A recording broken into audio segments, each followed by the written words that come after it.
শিবরাত্রি উপলক্ষে সোশ্যাল সাইটে শুভেচ্ছা বার্তা মুখ্যমন্ত্রীর। এক্স স্যান্ডেলে মমতা বন্দ্যোপাধ্যায় লিখেছেন, আজ মহাশিবরাত্রির পবিত্র তিথিতে বাংলার সকল মানুষকে আমার আন্তরিক শুভেচ্ছা ও শুভনন্দন জানাচ্ছি। ইতিহাস, ঐতিহ্য ও বিভিন্ন ধর্মের সহাবস্থানে সমৃদ্ধ আমাদের বাংলা।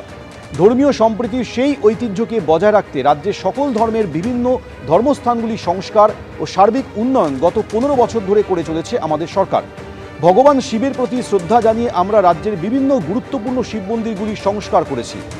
জলপাইগুড়ির বিখ্যাত জল্পেশ মন্দিরের সার্বিক সংস্কারের পাশাপাশি ভক্তদের সুবিধার্থে স্কাইওয়াক তৈরি করেছি। তারকেশ্বর মন্দির ও সংলগ্ন এলাকার উন্নয়নের দিকে বিশেষ জোর দেবার লক্ষ্যে আমরা তারকেশ্বর ডেভেলপমেন্ট অথরিটি গঠন করেছি।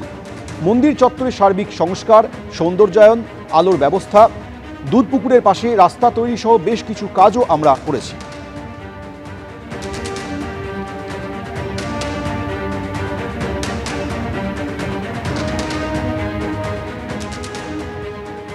এই নিয়ে অধীর চৌধুরী কটাক্ষ করে কি বলেছেন শুনুন। দিদি পশ্চিমবঙ্গে কত মন্দির করেছেন সেই মন্দিরের হিসাব দিলেন, ভালো লাগলো। খুশি হতাম যদি আপনার আমলে বাংলায় কতগুলো শিল্প স্থাপন হয়েছে তার হিসাবটা দিতেন, বাংলার বেকার যুবকরা আরো খুশি হত। বাংলার মানুষ আপনার সরকারের যোগ্যতা মাপ করতে পারত যদি আপনি পশ্চিমবঙ্গে আপনার আমলে কতগুলো শিল্প বন্ধ হয়ে গেছে, কতগুলো শিল্প বাংলা থেকে চলে গেছে তার যদি তথ্য দিতেন, বাংলার মানুষ কিন্তু আপনার কর্মের তৎপরতা সম্পর্কে ওয়াকিবহাল করত। পশ্চিমবঙ্গের মানুষকে দিদি এখন অনেক কিছুই করবে।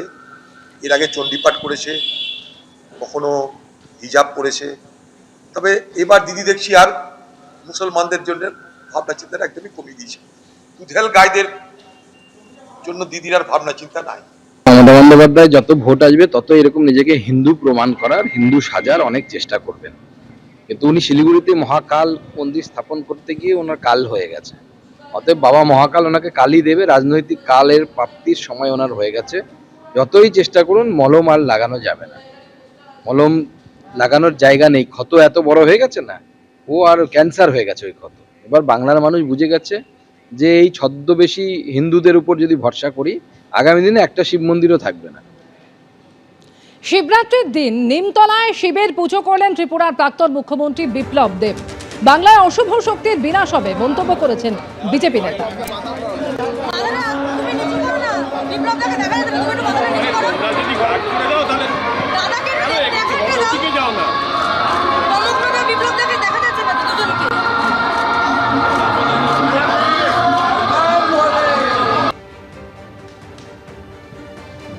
সেই ছবি রেখেছি আপনাদের সামনে। নিমতলায় শিবের পুজো করলেন ত্রিপুরার প্রাক্তন মুখ্যমন্ত্রী বিপ্লব দেব, আর সেখানে গিয়ে তিনি মন্তব্য করলেন বাংলায় অশুভ শক্তির বিনাশ হবে।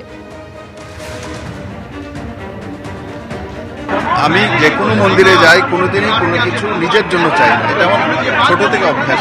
আমি ত্রিপুরা সুন্দর মায়ের জমির ছেলে, কিন্তু আজকে আমি বাবার কাছে এটাই প্রার্থনা করছি, পশ্চিমবঙ্গের সমস্ত মানুষের শক্তি দেখ, পশ্চিমবঙ্গের মানুষের উন্নতি হোক। আর যেই পশ্চিমবঙ্গ আমি ছোট থেকে একটা স্বপ্ন দেখতাম কলকাতাটা এত সুন্দর হোক, এত ভালো হোক, সেটা আমি চাই। আর যাতে এই অশুভ শক্তি থেকে মুক্তি পায় পশ্চিমবঙ্গের মানুষ, এটাই আমি মন থেকে প্রার্থনা করেছি। আর বাবার কাছে, বাবার দরবারে যেটা প্রার্থনা করে হয়ে যায়, এটা পশ্চিমবঙ্গের মানুষ বলে। এবিপি আনন্দ, এগিয়ে থাকে, এগিয়ে রাখে।